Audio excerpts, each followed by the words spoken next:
वृंदावन यानी तुलसी का वन। क्या आप लोग जानते हैं कि वृंदावन को भगवान श्री कृष्ण ने तुलसी महारानी को वरदान स्वरूप दिया था और उसमें लीला करने का वचन भी दिया था। नमस्कार, स्वागत है आप सभी का हमारे इस खास कार्यक्रम में और मैं हूं आपके साथ नेहा सर्वेश शुक्ला। आज आपको वृंदावन के बारे में कुछ ऐसी जानकारी देंगे जिसके बारे में शायद कुछ ही लोगों को पता होगा। आज बात करेंगे नंदगांव में स्थित वृंदा कुंड के बारे में, जहां आज भी भगवान श्री कृष्ण और राधा रानी का वास है।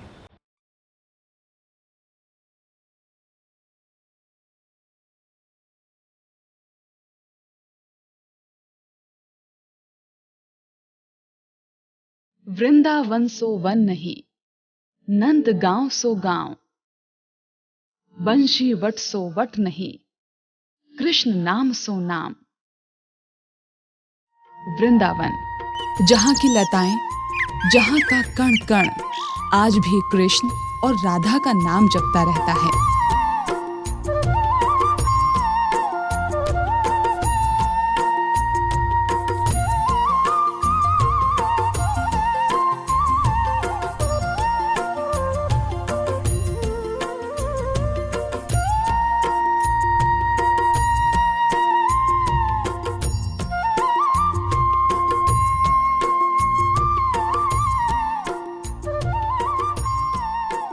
कहते हैं ब्रिज क्षेत्र में कदम रखने से पहले आपको वृंदा यानी तुलसी महारानी जी से अनुमति लेनी चाहिए। ऐसा करने से कृष्ण कृपा पाने की राह सरल और सहज हो जाती है, क्योंकि कृष्ण अगर ब्रिज के राजा और राधा ब्रिज की रानी हैं, तो देवी वृंदा ब्रिज की अध्यक्षा हैं, जिनकी आज्ञा के बिना गोपियों को कृष्ण और राधा जी की सेवा करने का भी सौभाग्य प्राप्त नहीं होता। वृंदावन में तुलसी महारानी को भगवान कृष्ण ने स्वयं से ज्यादा महत्व क्यों दिया, क्यों उन्हीं के नाम पर वृंदावन का निर्माण किया, ये सब समझने के लिए आज दर्शन कराएंगे नंदगांव में स्थित वृंदा कुंड के, जिसे तुलसी महारानी का प्रमुख निवास स्थान माना जाता है। वृंदा कुंड की क्या विशेषता है, आइए जानते हैं नंदगांव में श्री वृंदा देवी मंदिर के मुख्य सेवाधिकारी श्री राधा रमन शास्त्री जी से। वृंदा कुंड में आप दर्शन करेंगे तो दो कुंडों का दर्शन। एक कुंड का नाम वृंदा कुंड है और दूसरे कुंड का नाम गुप्त कुंड है। वृंदा माने तुलसी महारानी, वृंदा और तुलसी एक ही बात है। वृंदा देवी के नाम से ही संपूर्ण वृंदावन का नामकरण हुआ। ब्रज में जैसे नंद लाला का घर नंदगांव है, बरसाना में श्री राधा रानी का घर है, ऐसे ही नंदगांव में वृंदा कुंड वृंदा देवी का घर है, यानी तुलसी महारानी का प्रमुख निवास स्थल है। और हमारी राधा रानी ब्रज की रानी है और श्याम सुंदर यानी कृष्ण ब्रजराज हैं, ब्रज के राजा हैं, और तुलसी महारानी हमारे ब्रज की अध्यक्षा हैं, प्रेसिडेंट हैं। यद्यपि वृंदा देवी को 1008 नाम से हम लोग जानते हैं। अब वृंदा कुंड में क्योंकि राधा और कृष्ण का ये प्ले ग्राउंड है संपूर्ण वृंदावन, एक जो सिटी जहां वृंदावन है ब्रज में, केवल वही वृंदावन नहीं है, ये पूरा 84 कोस का जो एरिया है, ये पूरा ब्रज वृंदावन धाम कहलाता है। ये ब्रज वृंदावन धाम श्री राधा कृष्ण का प्ले ग्राउंड है, खेलन भूमि है। तो वृंदा देवी को जब आप दर्शन करेंगे, उनके एक हाथ में आप आशीर्वाद का दर्शन करेंगे, एक हाथ से वो आशीर्वाद की मुद्रा में है और दूसरे हाथ में, बाएं हाथ में उनको एक कमल है और उस कमल के ऊपर एक तोता का दर्शन है। इस तोते का नाम दक्ष है। इसका रंग जो है पीला रंग है। ब्रज में आज भी, वृंदा कुंड में आज भी पीले रंग के तोतों का दर्शन कभी कभी होता है। तो इस तोते का नाम जो दक्ष है, ये दक्ष वृंदा देवी का मोबाइल फोन है, ये मैसेंजर है वृंदा देवी का। और इस दक्ष के सानिध्य में 1 लाख तोता वो संपूर्ण वृंदावन की व्यवस्था जो कि वृंदा देवी के शिष्य हैं, वो 1 लाख तोते, वो संपूर्ण वृंदावन की व्यवस्था वृंदा देवी के साथ मिलकर के संभालते। तो वृंदा देवी ब्रज की अध्यक्षा होने के नाते इस ब्रज की लीलाओं का, श्री ठाकुर जी की लीलाओं का विस्तार करती है। और ठाकुर जी श्री कृष्ण वृंदा देवी को इतना प्रेम करते हैं, इतना स्नेह प्रदान करते हैं श्री तुलसी महारानी को, कि जब तक वृंदा देवी भगवान के सामने नहीं आती तब तक भगवान भोग भी ग्रहण नहीं करते। इसीलिए हम तुलसी लीव्स भोग में देते हैं। माना जाता है कि आज भी कृष्ण और राधा ब्रिज में 8 स्थानों पर मिलते हैं। मान्यता तो ये भी है कि राधा जी अपने मनमोहन के लिए स्वयं भोग बनाकर लाती हैं। इस ब्रज वृंदावन धाम में 4 जगह प्रमुख हैं। उन्हीं जगहों में वृंदावन के निकटस्थ वृंदा कुंड, श्री नंदगांव के निकटस्थ विराजित जो वृंदा कुंड है, वह तुलसी महारानी का निज निवास स्थल है। और यहाँ पे जो ठाकुर जी लीला करते हैं ब्रज में, एक तो गौचारण लीला उनकी प्रमुख लीला है।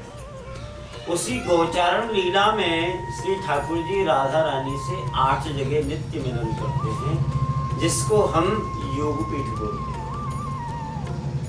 राधा रानी और हमारे श्याम सुंदर ब्रज में 8 जगह मिलते हैं। उनमें से सर्वप्रथम जो मिलने का स्थान है वह गुप्त कुंड है, जो कि वृंदा कुंड के इसी मंदिर के प्रांगण में विराजमान है। तो ऐसी मान्यता है, अनेक ग्रंथों में ऐसा वर्णन मिलता है कि हमारी राधा रानी जब नंदगांव पधारती हैं बरसाना से नित्य, तो हमारे गोविंद के लिए, श्री ठाकुर जी के लिए भोग बनाती है श्री राधा रानी। और भोग बनाकर के श्याम सुंदर नंद भवन में उस भोग को राधा रानी के माध्यम से पाते हैं। तो किशोरी श्री राधा रानी को यशोदा मैया अलग रूप में विराजमान करते हैं और श्याम सुंदर को अलग कमरे में विराजमान करते हैं। लेकिन श्री ठाकुर जी राधा रानी के बिना एक पल भी नहीं रह सकते। तो अपनी गोपियों के माध्यम से एक कुंदलता नाम की गोपी को श्री ठाकुर जी नेत्रों के द्वारा इंगित करते हैं कि राधा को गुप्त कुंड में ले चलो। तो यहाँ पर श्री राधा रानी प्रातः 7 बजे नित्य पधारती है, ऐसा ग्रंथों में वर्णन है। श्री राधा रानी पधारती नहीं थी, पधारती हैं आज भी।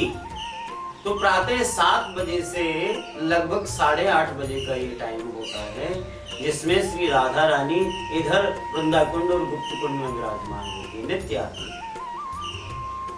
तो वृंदा देवी ब्रज की अध्यक्षा होने के नाते, ब्रज की मैनेजर होने के नाते श्री राधा कृष्ण के लिए एक बहुत सुंदर कुंज बनाती है, जिससे भगवान का नाम हुआ कुंज बिहारी। तो इतना सुंदर कुंज निर्मित करती हैं श्री वृंदा देवी अपने हाथों से, जिसमें ग्रंथ में वर्णन है कि वृंदा देवी एक बहुत सुंदर कमल का फूल बनाती है, जिसमें लाखों लाखों पंखुड़ियां होती हैं। और उन पंखुड़ियों के मध्य में श्री राधा और माधव दोनों युगल स्वरूप में विराजते हैं। इसके सेंटर में राधा कृष्ण, फिर ललिता, विशाखा, चित्रा, तुंगविद्या, सुदेवी, रंगदेवी, चंपकलता, इंदुलेखा आदि जो प्रमुख गोपियां हैं श्री राधा रानी की, वो उसमें विराजते हैं। फिर इसके बाद में 8 पंखुड़ियों के बाद फिर 16, उसके बाद में 32, फिर 64, ऐसे करोड़ों करोड़ों पंखुड़ियों पर करोड़ों करोड़ों ब्रजांगनाएं, ब्रज गोपियां उसमें विराजती हैं। तो वृंदा देवी सब गोपियों को सेवा प्रदान करती है कि किस गोपी को किस कलर का ड्रेस होगा, कौन गोपी नृत्य करेगी, कौन गोपी वादन करेगी, कौन लोग गायन करेंगे, कौन लोग ब्रज में आएंगे और कौन लोग ब्रजवास कर पाएंगे। ये सब व्यवस्था वृंदा देवी की होती है। तो यहाँ पे जब राधा रानी 8:30 बजे तक अपनी लीला करती हैं, पूरा प्लानिंग करती हैं पूरी लीला का, फिर इसके बाद में श्री ठाकुर जी चले जाते हैं गौचारण करने के लिए। अपने अष्ट सखाओं के साथ में श्री कृष्ण गौचारण करते हैं। फिर इनका मिलन, और राधा रानी चली जाती है सूर्य पूजा करने के लिए। राधा कुंड के समीप एक स्थान है भरना। भरना में श्री राधा रानी सूर्य पूजा करती है। जब राधा रानी सूर्य पूजा से निवृत्त हो जाते हैं, श्याम सुंदर गाय चराते हुए जब दोपहर को 12 बजे राधा कुंड में पहुंचते हैं, तो वृंदा देवी वहां उनके लिए कुंज निर्माण करते हैं। फिर ये दूसरा मिलन राधा कृष्ण का राधा कुंड और श्याम कुंड में होता है, जिसे हम द्वितीय योग पीठ बोलते हैं। योग में टुगेदर और पीठ मीन्स पैलेस। तो राधा कृष्ण का ये दूसरा योग पीठ हुआ। फिर सायंकालीन जो योग पीठ है वो वृंदावन में राधा गोविंद देव जी मंदिर में उनका मिलन होता है। इसी प्रकार से निधिवन, सेवा कुंज आदि जो 8 स्थान है राधा कृष्ण के मिलन के, उनका मिलन कराती है वृंदा देवी तुलसी महारानी। अब सवाल ये उठता है कि तुलसी महारानी ब्रिज में आई कैसे, ब्रिज की अध्यक्षा बनी कैसे, और हम लोग गले में तुलसी धारण क्यों करते हैं? ये सवाल मुझे लगता है आप लोगों के दिमाग में भी जरूर होंगे। आइए इसका जवाब आपको बताते हैं।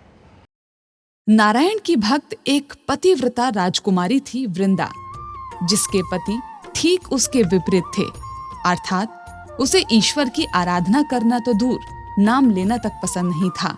लेकिन इन सब के बीच उसी वृंदा ने अपने पति और ईश्वर की ऐसी आराधना की कि बन गई कृष्ण की सबसे प्रिय। किसी किसी ग्रंथ में लिखा है कि वृंदा केदार नाम के राजा की एक बेटी रही थी पूर्व जन्म में। किसी ग्रंथ में वर्णन मिलता है कि वृंदा कालनेमी नाम के राजा की बेटी रही थी। किसी ग्रंथ में वर्णन मिलता है कि वृंदा देवी वृषध्वज नाम के राजा की बेटी रही थी, माधवी जिनकी मां थी। अनेक प्रकार का वर्णन मिलता है, लेकिन जिस भी राजा की बेटी रही हो, केदार नाम के राजा की कन्या श्री वृंदा, सतयुग में इनका जन्म हुआ कार्तिक शुक्ल पूर्णिमा के दिन। जब कार्तिक शुक्ल पूर्णिमा के दिन वृंदा का जन्म हुआ तो इनका नाम वृंदा ही था। तो एक बार नारद ऋषि इनके घर में आए। वृंदा जन्म से ही बड़ी तेजस्वी मनस्वी है। अब मैं ये बताना चाहता हूं कि वृंदा से तुलसी कैसे हुई थी। तो जब नारद ऋषि इनके घर में आए तो वृंदा को देखा, बड़े प्रसन्न हुए। वृंदा को अपने पास बिठाया, मनोयोग से वृंदा को नाम महामंत्र की दीक्षा श्री नारद जी ने दी। मस्तिष्क रेखा, हस्त रेखा सभी का परीक्षण करके देवर्षि नारद ने वृंदा को नाम महामंत्र की दीक्षा प्रदान की। हरे कृष्ण कृष्ण कृष्ण हरे हरे, हरे राम राम राम हरे। नित्य श्री वृंदा जप करती। एक समय क्या होता है कि देवराज इंद्र कुछ अप्सराओं को अपने विमान में लेकर के उड़ रहे थे। विमान को लेकर के उड़ रहे थे और विमान कैलाश पर्वत के ऊपर होकर के गुजर रहा। उसी कैलाश पर भगवान शिव समाधिस्थ हैं। तो अप्सराएं आपस में किलोल करते हुए कोई वस्तु वहां गिरा देती हैं जहां भगवान शिव समाधि में है, और उस वस्तु के माध्यम से भगवान शिव की समाधि खुल जाती है। जैसे भगवान शिव की समाधि खुली, वो तांडव नृत्य करने लगे। पूरा प्रलयंकारी नृत्य है, तांडव नृत्य। सभी देवता घबरा गए, भगवान की शरण में पहुंचे। भगवान ने आकर के शिव को शांत किया है। शिव मान गए। तीसरा नेत्र खोला, उसका प्रभाव उन्होंने समुद्र में डाला, जिसके फल स्वरूप एक असुर का जन्म हुआ था जो जलंधर नाम से प्रसिद्ध हुआ। पूर्व जन्म में वृंदा नाम की कन्या का विवाह उस जलंधर के साथ में हुआ था। और जलंधर बहुत बड़ा असुर सम्राट हुआ और उसने देवताओं को, विप्रों को, गाय को कष्ट देना प्रारंभ किया। यदा देवीषु वेदेषु गोसु विप्रेषु साधुषु धर्मे मयिं च विद्वेषु सवैयासु विनश्यति। अब जब देवता मारे मारे भटकने लगे, भगवान विष्णु की शरण में गए। भगवान विष्णु को प्रार्थना की कि प्रभु इस जलंधर को कैसे मारा जाए। भगवान शिव के द्वारा जिसकी उत्पत्ति हुई इस जलंधर को भगवान शिव भी नहीं मार पा रहे हैं, अपनी असमर्थता दिखा रहे हैं, इसमें क्या कारण है। भगवान विष्णु बोले, देवता इसकी पत्नी जो वृंदा है वो सती है, पतिव्रता है। दूसरा, जब ये युद्ध करने के लिए आता है तो वो मेरे ही ध्यान में बैठ जाती है। तो बताओ कैसे पतिव्रत धर्म की ताकत की वजह से और मेरे नाम की ताकत से उसको भगवान शिव का त्रिशूल भी नहीं मार पा रहा है। सभी देवताओं ने प्रार्थना करी कि हे भगवान आप ही कोई उपाय सुझावें। तो भगवान ने देवताओं को जलंधर से युद्ध करने के लिए भेज दिया और इधर भगवान विष्णु ने जलंधर का वेश बनाया और जहाँ पर वृंदा बैठी है, जहाँ पे ध्यान लगाए बैठी है, वहाँ प्रकट हो गए। इधर भगवान शिव का जलंधर के साथ युद्ध हो रहा है, इधर भगवान श्री जलंधर बनकर के पधारे हैं। तो वृंदा ने जैसे ही अपने पति को आया देखा, विष्णु रूपी को, तो वो उठ करके खड़ी हो गई, उनके चरणों को छुआ, ध्यान छूटा और भगवान का हस्त कमल वृंदा ने पकड़ लिया है। अब जब दोनों पावर समाप्त हो गई तो भगवान शिव ने जलंधर को अपने त्रिशूल से उनके शीश को काट दिया। उड़ता हुआ शीश वृंदा के पास आया। वृंदा दो जलंधर देख करके डर गई। शीश से पूछा आपका परिचय? बोले मैं आपका पति जलंधर। और विष्णु रूपी जो जलंधर खड़े थे उनसे प्रश्न किया गया तो कुछ भी नहीं बोले। तो वृंदा को क्रोध आ गया। उन्होंने भगवान को, जलंधर रूपी भगवान विष्णु को शाप दे दिया कि तुमने मेरे साथ में छल किया है। आप जो भी हैं, यक्ष, किन्नर, राक्षस, गंधर्व, मैं आपको शापित करती हूँ, आप पाषाण हो जाइए, पत्थर हो जाइए। भगवान का शाप, भगवान को जैसे ही शाप मिला, भगवान सालिग्राम रूप में परिणित हो गए। लेकिन एक रूप से भगवान सालिग्राम बन गए और जो विष्णु रूपी जो जलंधर खड़े थे हंसने लगे। तो वृंदा को पुनः क्रोध हो गया। उन्होंने द्वितीय शाप दिया कि तुम्हारे शरीर में कीड़े पड़ जाए। लेकिन भगवान तो फिर भी हंसे जा रहे हैं। लेकिन लक्ष्मी महारानी से ये बात सहन नहीं हुई और उन्होंने वृंदा को प्रकट होकर शाप दिया कि वृंदा, तूने मेरे पति को 2 शाप दे दिए, मैं तुम्हें शापित करती हूँ, तुम वृक्ष हो जाओ, तुम जड़ बन जाओ। तो ये सापा सापी हो गई, थोड़ा वातावरण शांत हो गया। तो विष्णु भगवान जो जलंधर बने थे वो अपने प्रत्यक्ष रूप में आ गए, स्वयं विष्णु बनकर के प्रकट हो गए। वृंदा कांपने लगी, घबरा गई कि मैंने तो अपने ही भगवान को शापित कर दिया। भगवान विष्णु कहते, वृंदा तुम चिंता मत करो, ये सब मेरे ही करने से हुआ है, ये सब मेरी इच्छा से हुआ है। अब देखो आप हमसे कुछ मांग लो।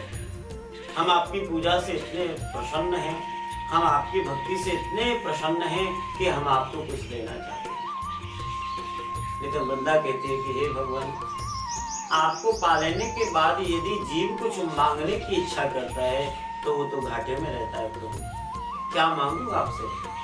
यदि आप मुझे देना चाहते हैं तो इतनी कृपा कर दो कि मेरी कामनाओं पर स्टॉप लग जाए। और यदि बहुत ही आप मेरे पर कृपा करना चाहते हैं तो हे दीनबंधु, आप मुझे अपनी सहचरी बना लें, आप अपनी प्रिया बना लें, मैं आपके साथ में विवाह करना चाहती हूँ। तो भगवान विष्णु बोले, वृंदा तुम अपने पति के साथ में सती हो जाओ और तुम पुनः गंडकी नदी रूप से प्रकट होंगे। तो वृंदा भगवान के इस वाक्य को सुनकर के अपने पति के साथ में सती हो गई है और वृंदा का शाप धारण करने के लिए भगवान सालिग्राम रूप में परिणित हो गए। तो आज भी जो नेपाल में गंडकी नदी बहती है वो वृंदा का ही स्वरूप है और उस गंडकी नदी में ही, दामोदर कुंड में ही असली सालिग्राम मिलते हैं। उनके शरीर में कीड़े लगे हुए हैं और जो वृंदा अपने पति के साथ सती हुई थी, उनकी राख से, उनकी भस्मी से एक वृक्ष उत्पन्न हुआ जो तुलसी नाम से विख्यात हुआ। भगवान कहते हैं कि वृंदा, जब तक तू मेरे सामने नहीं आएगी मैं भोग भी स्वीकार नहीं करूंगा। इसीलिए हम तुलसी लीव्स भोग देते हैं। भगवान ने वृंदा के साथ में कार्तिक शुक्ल देवोत्थान एकादशी के दिन विवाह किया, जिस दिन हम तुलसी सालिग्राम विवाह बनाते हैं। और वृंदा को आशीर्वाद दिया कि वृंदा, जब मैं ब्रज में आऊंगा तो तुम मेरी लीला सहकारनी शक्ति बनोगी, तुम ब्रज की अध्यक्षा बनोगी, तुम्हारे नाम से वृंदावन होगा, वहां मैं अनेक प्रकार की लीलाएं करूंगा। तो आज भी वृंदा देवी के नाम से वृंदावन है और जिस स्थान पे आप बैठे हैं यह वृंदावन है। संपूर्ण विश्व में वृंदा देवी केवल 2 ही जगह ब्रज में विराजमान है, एक तो वृंदाकुंड में, दूसरे कामा में, काम्यवन में, जो कि आदि वृंदावन है।